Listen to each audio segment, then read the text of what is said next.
कहाँ से आए तारे। किसी नगर में एक राजा रहता था, जिसे पशु पक्षियों से बहुत लगाव था। उसने अपने सेवक के रूप में एक बंदर की नियुक्ति भी कर रखी थी।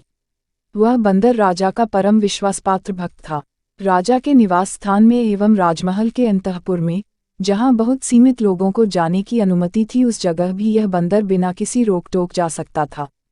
जब राजा सो जाते थे तो यह बंदर उन्हें पंखे की हवा किया करता था। गर्मी के मौसम में एक बार राजा ऐसे ही सोए हुए थे और बंदर उन पर पंखा झल रहा था। तभी बंदर ने देखा कि एक मक्खी राजा के शरीर पर आकर बैठ गई है। बंदर ने मक्खी को पंखे से भगाया। मक्खी एक जगह से जाकर दूसरी जगह बैठ गई, फिर दूसरी से तीसरी जगह। इस प्रकार बंदर पंखा झलने के साथ साथ मक्खी को भगाने का प्रयास करता रहा और मक्खी राजा के शरीर के अलग अलग हिस्सों पर, जहां पंखे की हवा नहीं पहुंच पाती थी, जाकर बैठती रही। बार बार ऐसा करने से बंदर को गुस्सा आ गया।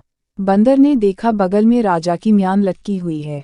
बंदर ने म्यान से तलवार निकाली और जुट गया मक्खी को भगाने में। इस बीच मक्खी राजा की छाती पर जा बैठी। गुस्से में मूर्ख बंदर ने मक्खी को भगाने के लिए जोर से तलवार भांज दी। मक्खी तो उड़ गई, लेकिन तलवार के इस चोट से राजा जी के 2 टुकड़े हो गए। इस कहानी से हमें सीख मिलती है कि हमें अल्पज्ञानियों से तथा मूर्खों से बहुत गहरी दोस्ती करने से बचना चाहिए। इन्हें अपनी निजी जिंदगी में बहुत स्थान देने से बचना चाहिए, क्योंकि कई बार अतिसक्रियता की वजह से ये हमें हानि भी पहुंचा सकते हैं। इसलिए कहा गया है, मूर्ख मित्र से विद्वान शत्रु अच्छा।